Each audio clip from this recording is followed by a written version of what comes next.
Assalamualaikum warahmatullahi wabarakatuh. Apa kabar anak-anak sekalian kelas 4 ya. Kelas 4 SD Muhammadiyah 2 Bojonegoro. Berjumpa kembali dengan Ustaz Mufid untuk menyampaikan pembelajaran Al-Islam aspek fikih atau ibadah. Pada hari ini Rabu tanggal 14 ya. Rabu tanggal 14 Muharram 1442 tanggal 2 September 2020. Alhamdulillah kita akan melanjutkan pembelajaran fikih pada kali ini yang sebelumnya adalah tentang sholat sunnah tahiyatul masjid ya, dan juga tahajud. Kemudian kita kali ini akan meneruskan dua sholat sunnah. Yang pertama sholat istikharah, yang kedua adalah sholat duha. Nah, anak sekalian sudah siap semuanya tentu untuk mengikuti pembelajaran pada hari ini. Selamat mengikuti, mudah-mudahan kita lancar dalam mengikuti pembelajaran kali ini dan juga bisa mengamalkan sholat sunnah ini dalam kehidupan kita sehari-hari. Terima kasih dan silahkan siap-siap untuk mengikuti pembelajaran ini melalui video berikut ini. Terima kasih.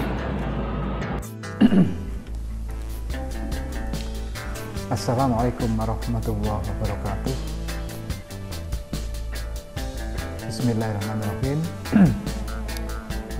Baik anak-anak, kita lanjutkan pembelajaran pendidikan Al-Islam, fikih aspek sholat sunnah istikharah dan sholat sunnah duha. Baik, kita lanjutkan.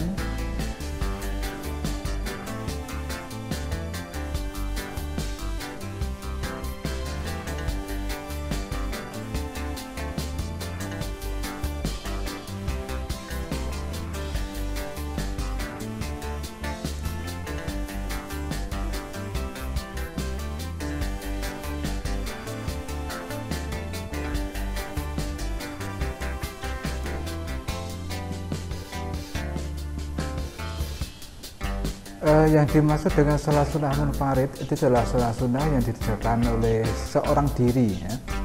Seorang diri. Jadi pada semester ini kita mempelajari tentang sholat sunnah munfarid, sholat sunnah yang dilakukan sendirian, yaitu dari kemarin sholat tahiyatul masjid, sholat tahajud, sekarang sholat istikharah dan sholat duha. Karena masing-masing tidak dilakukan dengan berjamaah, tetapi dilakukan dengan sendiri-sendiri. Baik, kita lanjutkan anak-anak. Apa itu sholat istikharah? Baik, sholat istikharah adalah pengertiannya, sholat istikharah adalah sholat sunnah 2 rakaat untuk mohon petunjuk. Jadi untuk mohon petunjuk, mohon bimbingan, mohon arahan ya, mohon petunjuk dari Allah Subhanahu wa taala. Kemudian apa hukumnya sholat sunnah istikharah? Sholat sunnah istikharah ini hukumnya sunnah biasa ya, dianjurkan ya. Beda dengan sholat muakkadah. Hukum sunnah muakkadah itu hukum yang sangat dianjurkan ya, sangat dianjurkan, bahkan bisa disebut dengan mendekati wajib. Kalau sunnah biasa bisa dianjurkan ya. Sebagaimana Rasulullah SAW mengajarkan bahwa dalam menghadapi setiap urusan maka hendaklah sholat 2 rakaat dan berdoalah. Jadi kita ini keseharian kita, misalnya kita belajarnya males, kita sholat 2 rakaat untuk mohon supaya diberi semangat untuk belajar dan mohon kepada Allah ya. Sebagai pelajar tentu yang dihadapi urusannya adalah urusan belajar. Itu maka kita sholat 2 rakaat istilahnya untuk memohon petunjuk kepada Allah Subhanahu wa taala. Nah, sholat istikharah ini dikerjakan karena dihadapkan sejumlah pilihan ya. Karena dihadapkan sejumlah pilihan, saya ini milih jurusan apa, kehidupan saya ini, bakat minat saya ya, apakah di bidang sosial atau di bidang sains ya, Nah, ini merupakan pilihan. Saya harus di bidang perdagangan atau di bidang arsitek. Nah, itu namanya juga pilihan. Itu kita bisa melaksanakan sholat istiqoroh apabila menghadapi hal-hal yang perlu sejumlah pilihan untuk menentukan yang paling bisa kita pilih sesuai dengan keyakinan, sesuai dengan kemantapan hati kita. Nah, makanya jangan juga segan-segan atau jangan malas untuk sholat, ya, selain sholat wajib, karena banyak tuntunan yang sholat selain sholat wajib, sholat sunnah-sunnah itu. Ya. Baik, kita hikmah sholat istiqoroh itu apa? Ya, hikmah sholat istiqoroh itu apa? Hikmahnya adalah pertama, bahwa dengan sholat istiqoroh itu sebagai bukti bahwa kita tawakal kepada Allah, berserah diri kepada Allah. Tawakal itu berserah diri kepada Allah setelah berusaha, ya. Setelah berusaha itu namanya tawakal, ya. Namanya tawakal kepada Allah. Segala urusan kita kembalikan kepada Allah, mana yang terbaik untuk kita jalani, ya, menurut pandangan Allah. Yang kedua, atau B, siap untuk menghilangkan kebatilan. Jadi dengan sholat istiqoroh ini kita juga kadang-kadang, apakah saya mengikuti keinginan yang jelek, apakah saya harus memilih yang baik? Ini maka kita ada pilihan, maka siap kita untuk menghilangkan kebatilan, ya, menghilangkan kejelekan, menghilangkan kejahatan yang mengganggu diri kita. Yang ketiga, mengikuti ketentuan agama syar'i, mengikuti ketentuan agama syar'i. Ya, karena ini adalah perintah Rasulullah, perintah Allah untuk menjalani sholat istiqoroh ini, berarti kita sesuai mengikuti agama secara syar'i. Kemudian yang terakhir atau D, yang keempat, mencari ridha Allah, mencari ridha Allah. Jadi kalau kita sudah melaksanakan perintahnya, Allah tentu senang kepada kita, ridho kepada kita, ya. Tidak diberi ancaman, ya, tapi karena sudah diridho itu adalah senang, Allah mencintai kita, ya. Tentu kepada hamba-hamba Allah yang mencintai hamba-hambanya, maka insya Allah hambanya akan mendapati jalan kebaikan itu dengan mudah, ya. Jalan kesuksesan itu dengan mudah.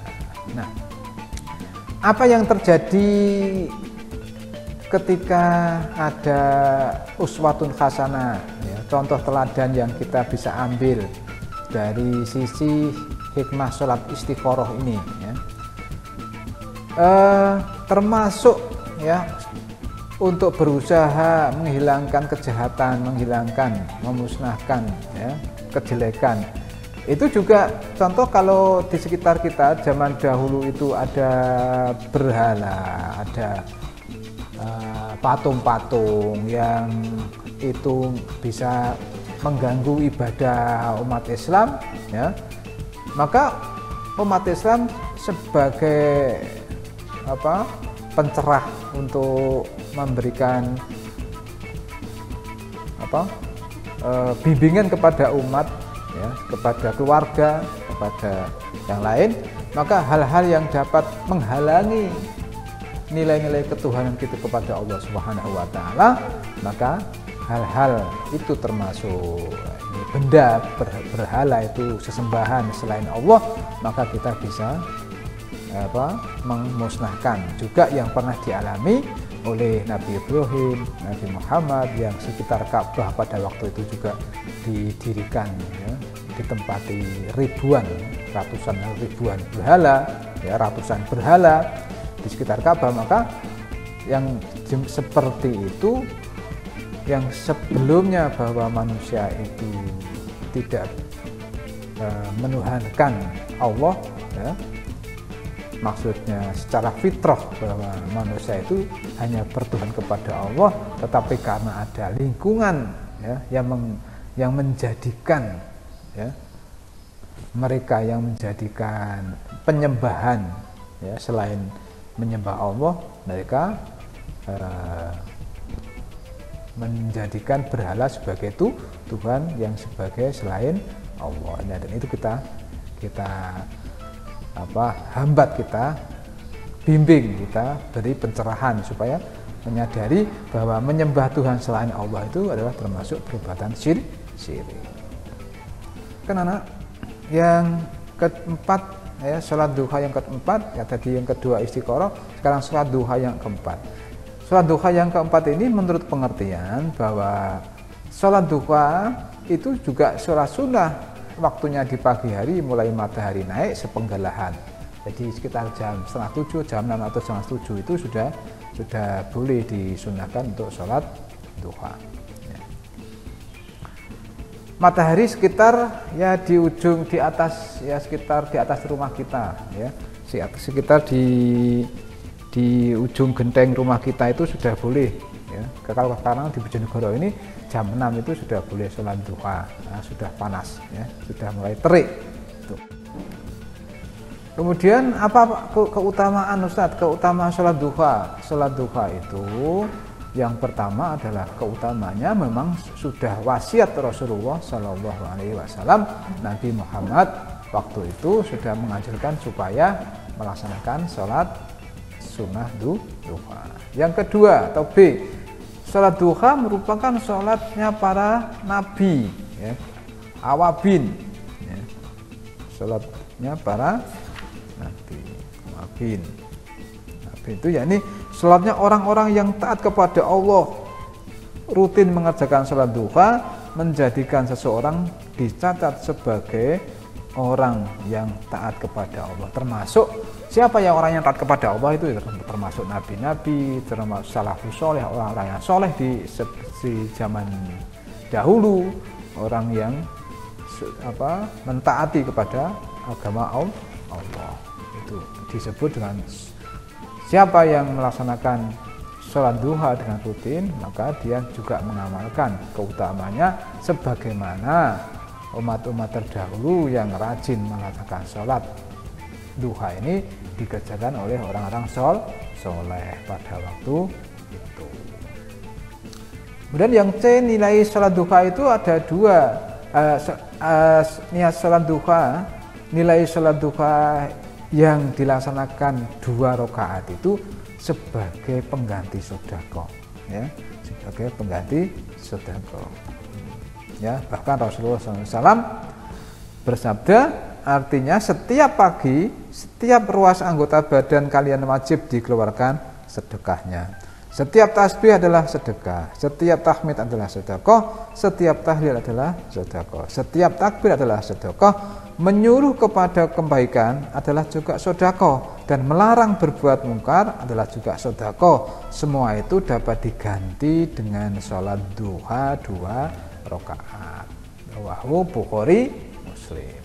Itu ya, sebagai pengganti sedekah. Kalau kita tidak punya uang untuk memberi kepada orang lain bersedekah, maka dengan nilai sholat duha 2 rakaat itu dianggap sebagai sedekah menurut sabda Rasulullah ini. Yang keempat, ya, apabila salah seorang di antara kita melaksanakan sholat duha 4 rakaat, maka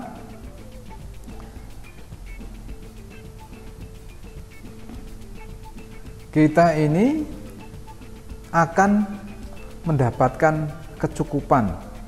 Wahai anak Adam, Allah dalam hadis qudsinya, wahai anak Adam, janganlah engkau luput dari 4 rakaat duha di awal harimu, niscaya aku cukupkan untukmu di sepanjang hari itu, ya, di sepanjang hari itu.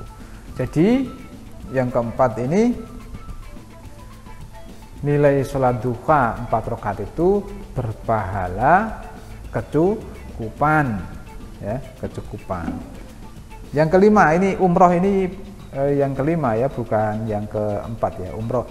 Nilai sholat duha itu bisa berpahala umroh bagaimana?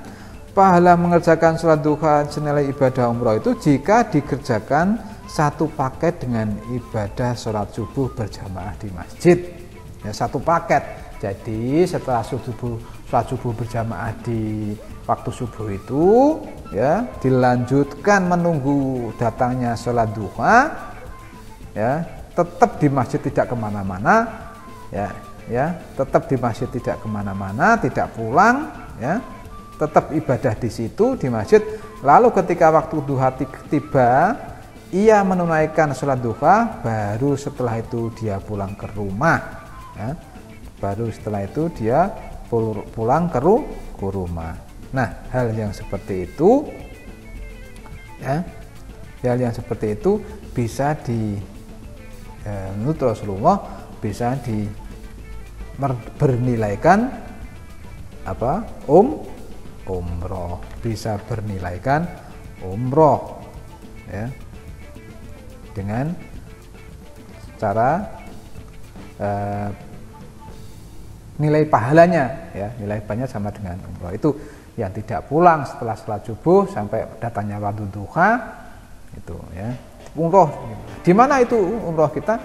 Kalau melaksanakan umrohnya ya di sungguhan, kalau melaksanakan umroh sungguhan ya di Mekah, di Ka'bah, ini di Masjidil Haram ya. Tetapi yang dimaksud dengan satu paket itu di rumahnya, di tempat tinggalnya, tetapi nilai pahalanya saja yang sebanding dengan seperti melaksanakan umroh.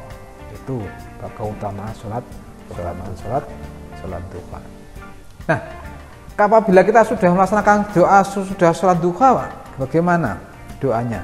Pada umumnya Rasulullah SAW tidak memberi contoh doa secara khusus, tetapi yang pada umumnya kita baca doa ini boleh kita baca doa ya, seperti Allahumma inni duha'a duha'uka wal baha'a baha'uka wal jamala jamaluka wal quwata quwatuka wal qudrata qudratuka wal ismata ismatuka, dan seterusnya ya, sampai wa qudratika ati lima ataita ibadaka sholihin ya, sampai di sini. Ini doa salat. Nah,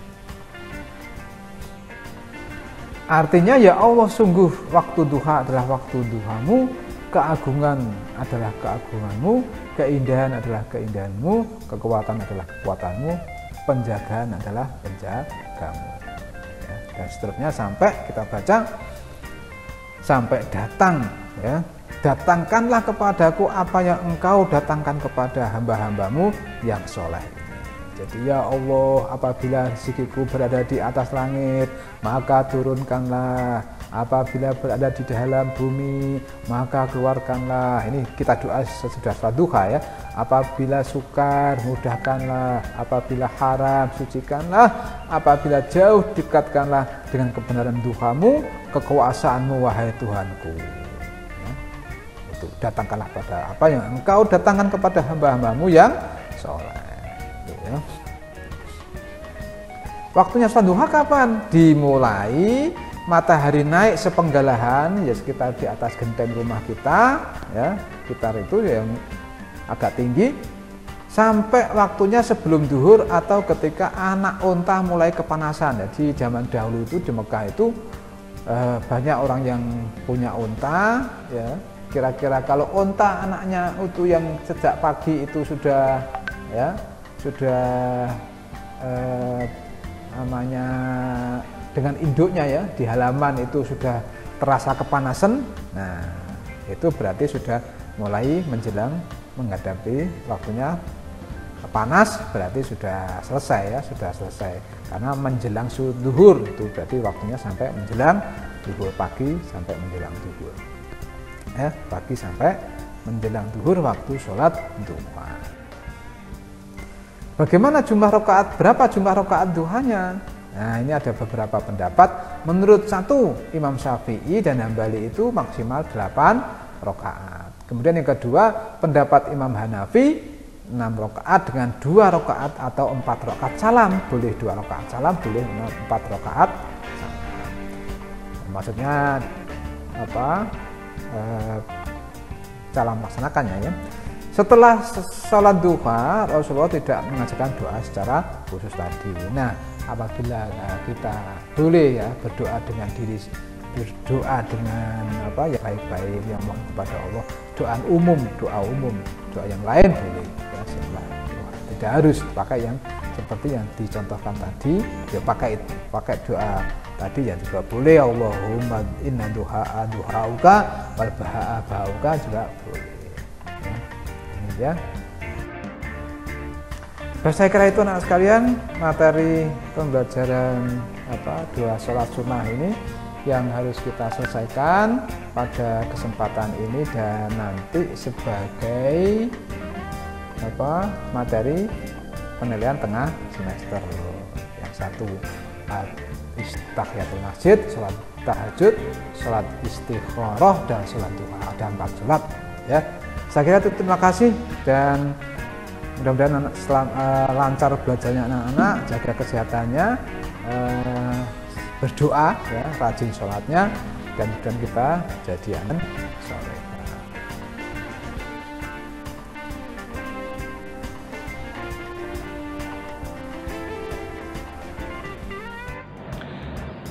Baiklah anak sekalian, sudah mengikuti pembelajaran pada pagi siang hari ini, dan anak-anak alhamdulillah kita dengan lancar. Mudah-mudahan pembelajaran pada kali ini tentang sholat istikharah dan sholat duha dan segala macam pengertian, maksud dan tujuan waktu, dan juga keutamaan dari masing-masing sholat istikharah dan duha kita dapat memahami, dan kita termotivasi kuat untuk melaksanakan, mengamalkan sholat duha ini, meskipun ya mengawal-awali sholat duha 2 rakaat, nanti bisa ditambah hari berikutnya 4 rakaat, dan ini menjadi kebiasaan kita untuk melaksanakan sholat duha dan sholat istikharah, terutama sholat duha ini, sebagaimana memang sholat duha sebagai amalan para nabi dan para sholih ya terdahulu. Saya kira itu anak-anak sekalian, terima kasih atas perhatiannya, dan sampai jumpa pada pembelajaran berikutnya tentang pendidikan al-Islam di kelas 4 ini. Selamat belajar. Akhirul kalam, nasrullah wa barakatuh. Wassalamualaikum warahmatullahi wabarakatuh.